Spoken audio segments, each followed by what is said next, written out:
Alright, this is a question I received. I'll answer the question very quickly. Says, hello Sifu Freddie Lee. I'm a 13-year-old kid. I live in Frankfurt, Germany. I love Kung Fu and I've been practicing it already for 2 years at a place called Phoenix Academy, which teaches a style of Kung Fu called Long Chan Ki Do, invented by the guy who founded our school, Thomas Molanowski, and I would like to know whether you think it is a good school, because my teachers say I am talented and I want to be sure it is the right place to hone my skills. They have a YouTube channel called Phoenix Academy. There are 2 videos I am in and I would like to, if you could check them out. I'm the kid with the brown hair, white black stripes. Please reply to me when you have the time. Alright. I saw a couple of videos, and it's just hard to assess a school just by looking at just a few videos. Basically, it seems like they're teaching something more traditional, like they're expressing themselves more like how. Because I saw a few videos. One of the videos, there's a older man doing some techniques and he looked decent. You know, for an old guy, he looked pretty decent, but it was only a few little clips. But one thing that I criticize about the old guy, he was like an old bald guy, is why is he wearing, if I'm not mistaken, the guy was wearing, let me look at this video just real quick one more time to make sure that I'm saying the right thing. Alright, so the dude, I don't understand that. The dude in the video is an old bald guy that's wearing a gi, and I don't understand that. Right there, that gets me kind of like, why is he wearing a gi? Like, that's more like Japanese. Like, or that is Japanese. Like, that's a Japanese way of, like, they wear the gi and they wear the belt. The dude had a gi and a belt on. Like, why is he wearing the Japanese stuff? Like, if he's promoting Kung Fu, you know what I'm saying? And he's teaching Kung Fu, then why is he wearing the gi? That doesn't make sense to me. Like, right there, that's just off to me. And the whole the belt ranking stuff like that too. Like, I don't really understand. Like, Kung Fu is basically known to not have gis. You know, they have like more of like a, if they wear traditional outfits, it'll be something that's like, it's not a gi. It's like a Kung Fu with uniform with maybe like the frog buttons, like what Bruce Lee had. And then there wouldn't be any belts. Now they have this thing called sashes, but I think that's bullshit. It's just like basically feeding into the whole commercialization of the martial arts, just basically trying to copycat the karate stuff. I think that the real Kung Fu should remain original, or just basically do their own thing. You know, like karate and taekwondo is known to wear the gis with the belts, but Kung Fu, they have their own stuff that they wear, and if they want to promote the traditional aspect of it, and it's not supposed to have these stupid belts and these stupid rankings. I mean, like I said, they got these sashes, but that's bullshit too. But that's the thing that I criticize the dude for, is like, why is he wearing a karate uniform if he's teaching Kung Fu? That doesn't add up. It's like, you know, say you're in the military, there's a difference between like a Navy SEAL and a Marine. They're going to have different uniforms, for example. There's a different uniform for like a firefighter and a police officer. Like, why would a police officer wear a firefighter's uniform? Why would a firefighter wear a police officer's uniform?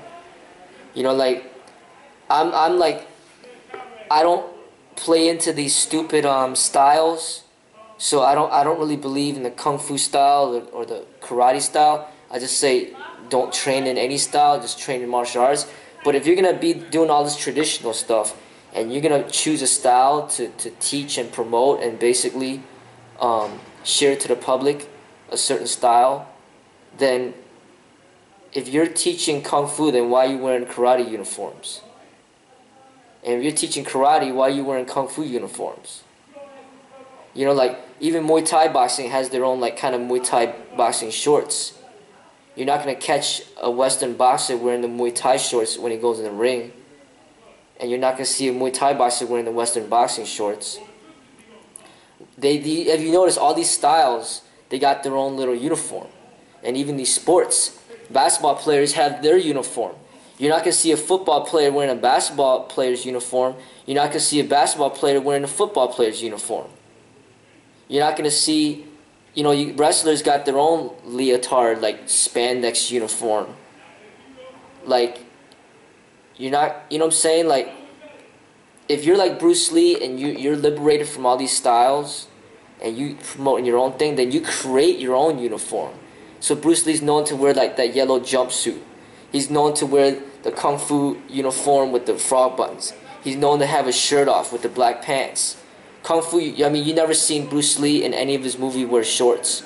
So Bruce Lee wasn't promoting to wear shorts, he was wearing pants. Bruce Lee had his Kung Fu shoes. As for me, you know, I got my own uniform. I'm promoting these type of Adidas shoes. You know, I promote the FMK shirt with my own logo. You know, with the sleeveless. Or I take the shirt off, or I have tactical shorts or tactical pants, or I got the Adidas pants. I got my own uniform. But if you're gonna go to the traditional route, that thing is really, like, to me, that's a flag right there. Like, what's going on with this dude? He's teaching Kung Fu, but then he's wearing a karate uniform with the karate belt. What's up with that? You know what I'm saying? So, that's my thing, you know, that I would criticize. As far as, I only saw little snippets of what the dude was doing, but it seemed like for his age, he looked like he was moving pretty well, right? But at the same time, it looks like a big school, like there's a lot of people learning. And a lot of times you're not going to be learning from the owner of the school. You're going to be learning from the assistants. And the assistants, you know, they might not be doing that good of a job teaching you. Because, you know, you're not learning from the owner. You're learning from all of his assistants. And there's just so many students that you might not be getting the attention that you need to progress. So that's the downfalls of a bigger school, is that you get less attention from the owner of the school. The good thing about having a smaller school is you get more attention from the owner. But then the school may not be as well known because, you know, they don't have as many students. So, you know, if you've already been there for 2 years, you know what I mean? Like, you should already know, like, kind of if this training is helping you progress. But because there's so many people involved, there's a good chance you're gonna get trapped into a style where you're just gonna be conformed and conditioned to just do the same shit over and over again, just like everybody else, and you just become a machine, just like everybody else. You don't become original to yourself, like a Bruce Lee. You know what I'm saying? Like, because you're trapped within a style. That's typically what ends up happening. So, the place doesn't look like they're promoting combat sport or like violence, which is a good thing. It looks like they're promoting the traditional, like, you know, like a lot of forms and a lot of choreographed combative dancing, I might call it. Just like a lot of like people having fun exercising and like dancing with martial arts. But as far as like the actual like survival self-defense methods, it may be lacking that. But that's the give and take. But you go to these MMA gyms, they just train you to fight. This place is training you to dance and do choreographed like routines and basically things like that. Basically what they're doing is what Bruce Lee was criticizing, to be like mechanical and not self-expressive. But if you go to the MMA gym, then it becomes like, I criticize that for being too violent and basically a bunch of assholes and just like you don't want to be a part of that, like it's criminal. Like I'm trying to express the balance, and Bruce Lee expressed it by Jeet Kune Do, that balance. I'm expressing it through FMK, Freddy's Modern Kung Fu, but it's just something that's hard to find because it's a balance is hard. Looks like for them that school is like more of the traditional, and there's always the negatives of the traditional, but then there's the positive. It's more peaceful, it's more artistic. But then the combative sport is the opposite. It's like all violent, and it's all about fighting and a bunch of arrogant pricks. So the balance is hard to find. So I say basically that school looks a lot better than combat sport. You might as well stay in that school and train and get as good as you can. I'd rather recommend that than combat sport. I guess that's what I could say about that.